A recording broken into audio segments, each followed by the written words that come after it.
Assalamualaikum warahmatullahi wabarakatuh. Di sini kami akan mempresentasikan mengenai bisnis kami, yaitu dari RGF Crackers dengan produk kerupuk ikan patek khas Sumeneb, dengan dosen pengampu yaitu Bapak Abdus Salam Junaidi SSI MSI dan Ibu Meria Zakia Alfiatus MPD. Adapun anggota dari bisnis kami yaitu yang pertama adalah Firman Hidayat NIM 27, saya sendiri Abdul Rosiki NIM 23, dan Gilang Ramadan NIM 13. Untuk materi pertama akan disampaikan oleh rekan saya Gilang Ramadan. Selanjutnya ada who we are, why, mengapa, explain why do you want to pursue this business ID. Kami memilih usaha kerupuk patek khas Sumeneb karena produk ini memiliki cita rasa yang unik dan otentik, serta potensi pasar yang besar. Mengingat kerupuk ini merupakan salah satu camilan favorit di kalangan masyarakat yang dijadikan sebagai makanan pelengkap dalam mengkonsumsi makanan berat, sehingga kami yakin semua orang membutuhkan produk kami. What, mengapa? Kerupuk ikan khas Sumeneb merupakan kerupuk yang terbuat dari ikan tenggiri, yang mana memiliki ciri khas rasa yang gurih dan enak bila dimakan bersamaan dengan nasi atau rujak. How? Kerupuk saat ini mulai tergantikan oleh snack atau jajanan ringan yang kurang sehat. Maka dari itu, kami ingin mengembangkan kerupuk ikan khas Sumeneb ini menjadi makanan yang unik dan dapat menarik minat seluruh kalangan. Baik, selanjutnya sales plan, customer sales funnel. Target market kami ada sekitar 2.800 bungkus yang menjadi pelanggan dalam jangka waktu sebulan. Pelanggan kami adalah warung makan, pedagang seperti tahu tek, nasi goreng, atau ibu-ibu, serta menerima pemanasan secara online sekitar Bangkalan dan Kecamatan Kamal. Untuk pasar tradisional sejumlah 400 orang, dan toko kelontong 250 orang, dan stand 50 orang, dengan menggunakan pemesanan secara online lewat media Instagram, WhatsApp, TikTok, dan brosur lainnya. Berikut ini media sosial kami. Instagram dengan pamflet seperti di gambar ini. Selanjutnya merupakan financial plan yang terdiri dari startup cost, yaitu yang pertama konsultan fees yang terdiri dari konsultan bisnis, keuangan, dan hukum, yaitu sebesar 6.300.000. Business registration fees yaitu terdiri dari pendaftaran nama perusahaan, badan usaha, izin usaha, akte pendirian, NPWP, TDP, dan CUP, yaitu sebesar Rp3.700.000. Website related yaitu e-commerce dan website pemasaran, serta branding usaha yaitu sebesar Rp3.400.000.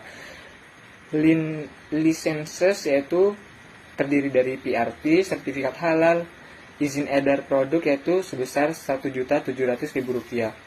Dan yang terakhir adalah order startup cost, yaitu terdiri dari bahan baku, biaya tenaga kerja, biaya branding produk, dan biaya operasional yaitu sebesar Rp1.350.000, yaitu dengan total sebesar Rp16.450.000. Adapun capital work in progress yaitu terdiri dari equipment and tools yaitu sebesar Rp920.000, dan dengan total keseluruhan yaitu sebesar Rp920.000.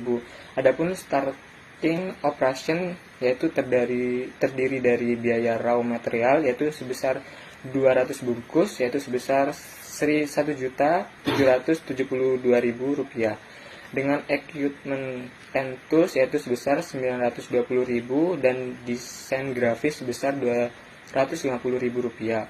Adapun modal yang kami gunakan dalam usaha kami yaitu sebesar 20 juta.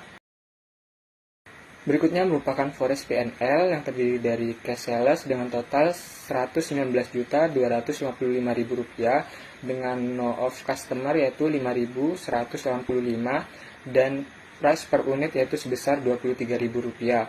Adapun total sales yaitu sebesar Rp119.255.000. Adapun COGS yaitu terdiri dari cost of service yaitu dengan total Rp51.850.000, dengan cost per unit yaitu sebesar Rp10.000, dan gross profit sebesar Rp67.405.000. Adapun fixed expenses yaitu terdiri dari salaries yaitu sebesar 27.900.000, marketing and promotion sebesar 1.800.000 rupiah, digital marketing sebesar 1.200.000 rupiah, utilities yaitu sebesar 1.200.000 rupiah, dan customer service dengan total expense keseluruhan yaitu 35.100.000 rupiah.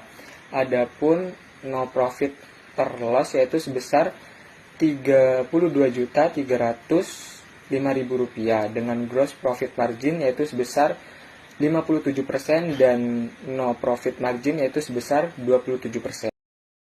Selanjutnya merupakan financial projection yang terdiri dari number of sales, value of ad sales, average price per unit, dan average cost per unit, total revenue dengan gross profit pada tahun pertama yaitu sebesar 44.317.000 rupiah, untuk tahun kedua yaitu 53.258.400 rupiah, dan untuk tahun ketiga 79.499.223.000 rupiah, dan pada tahun keempat yaitu 95.463.752 rupiah, dan tahun kelima yaitu 130.104.543 rupiah, dengan capital cost yang terdiri dari land building, equipment, product development cost, dan other, yaitu dengan total pada tahun pertama itu sebesar 1.170.000 rupiah, pada tahun kedua yaitu 350.000 rupiah,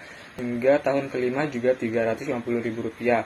Selanjutnya adalah expense atau annual, yaitu terdiri dari salaries sampai dengan rent, yaitu dengan total pada tahun pertama yaitu 35.100.000 rupiah, untuk tahun kedua yaitu meningkat 38.610.000 rupiah, dan pada tahun ketiga 42.471.000 rupiah, tahun keempat 46.718.100 rupiah, dan tahun kelima yaitu 51.389.910 rupiah, dengan earning atau EBITDA yaitu sebesar pada tahun pertama dengan total 9.217.000, untuk tahun kedua yaitu 14.648.400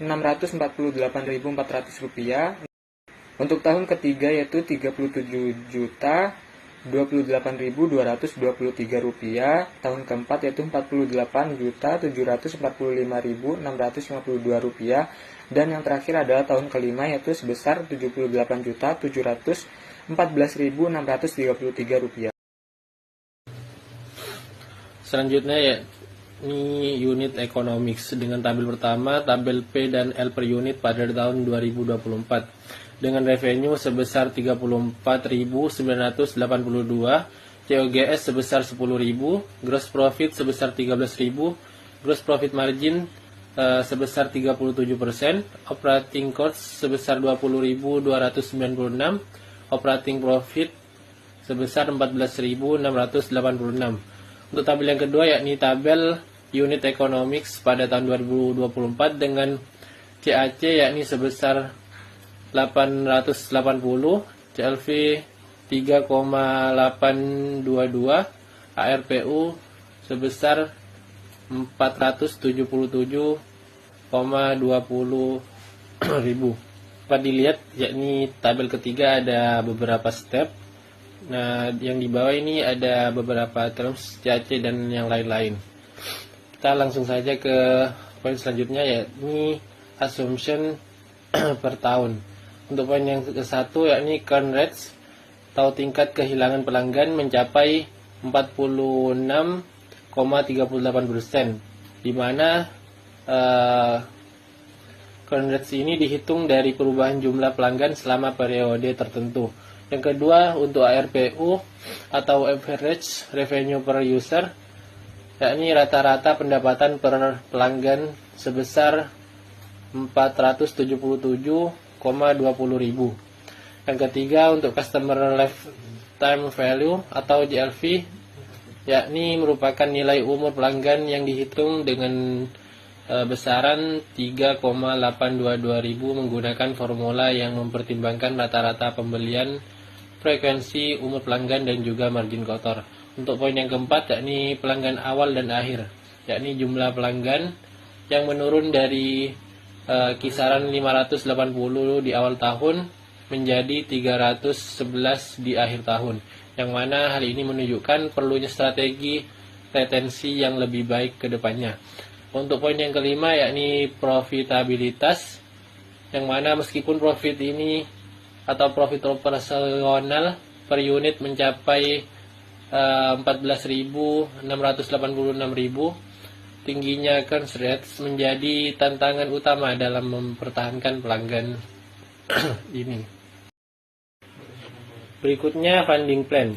Dengan poin yang pertama, how much fund required to reach to the next level of the venture, sebesar 65 juta ditujukan untuk memperluas produksi berupa penambahan alat, penunjang tenaga kerja, dan juga distribusi kerupuk ikan patek ini. Poin yang berikutnya, how much have been bootstrapped, if not why, di mana rumah produksi sudah menjadi milik hak pribadi dan mana peralatan dasar yang telah disediakan menggunakan dana pribadi sebesar 16.450.000. Untuk poin yang berikutnya, how much can be bootstrapped? Untuk tambahan dana yang bisa di bootstrap atau bisa diusahakan yakni sebesar 5 juta. Berikutnya, how much external funding required, if not why, di mana estimasi dana yang kami butuhkan itu sekitar 40 juta dari investor untuk meningkatkan kapasitas produksi dan juga pemasaran. Dan yang terakhir ada funds utilization strategi secara detail. Untuk poin yang pertama, investasi pada aset tetap dengan membeli mesin penggorengan otomatis dan juga alat pengemas untuk meningkatkan efisiensi dalam produksi usaha ini. Yang kedua, peningkatan kapasitas produksi agar mampu memenuhi permintaan pasar yang lebih besar. Dan yang ketiga, dengan cara strategi pemasaran, yakni membiayai promosi digital, pembuatan merek atau branding, dan juga memperluas jangkauan pasar. Poin yang selanjutnya yakni dengan pengelolaan pendapatan secara optimal untuk mendukung keberlanjutan bisnis di masa yang akan datang. Dan yang terakhir yakni dividen untuk investor dengan menyediakan pengembalian investasi melalui pembayaran dividen secara berkala sesuai keuntungan yang diperoleh. Baik, berikutnya yakni mengenai team composition yang terdiri dari 3 member. Yang pertama dengan saya sendiri sebagai CEO dengan kemampuan yakni menetapkan visi dan misi strategi usaha, dapat mengambil keputusan terkait usaha pengambilan produk, memiliki karakter manajemen tim yang baik, serta memiliki kemampuan analisis dan pemecahan masalah yang baik. Untuk member yang kedua yakni Saudara Rosiki, yakni sebagai COO dengan kemampuan memiliki investasi dan kreativitas dalam pengembangan produk kerupuk, mahir dan dapat memanajemen waktu produksi yang baik, memiliki kemampuan pengelolaan data usaha yang baik di bidang produksi, serta memiliki sifat dapat memastikan keamanan produk. Untuk member yang ketiga yakni Saudara Gilang sebagai CMO. Baik, kemampuan dari Saudara Gilang ini yakni memiliki analisis pasar jangka pendek serta pasar jangka panjang yang baik, memiliki kemampuan digital marketing yang baik, memiliki karakter ramah serta dapat menarik perhatian konsumen dan memiliki kemampuan analisis tren pasar untuk penjualan kerupuk patek ini.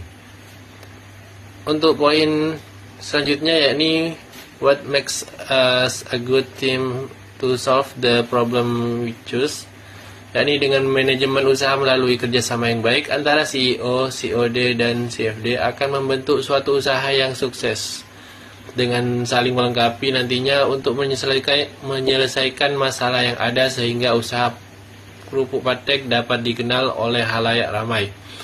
Karena kami percaya bahwa inovasi datang dari keberanian untuk berpikir di luar kotak. Maka jadilah pembeda di tengah keramaian. Atas dasar pemikiran tersebut, kami yakin bahwa usaha kami ini akan terus berkembang dan berjalan ke depan nantinya. Demikian presentasi dari kami. Apabila ada kurang lebihnya kata, kami mohon maaf yang sebesar-besarnya. Wabillahi taufik wal hidayah. Wassalamualaikum warahmatullahi wabarakatuh.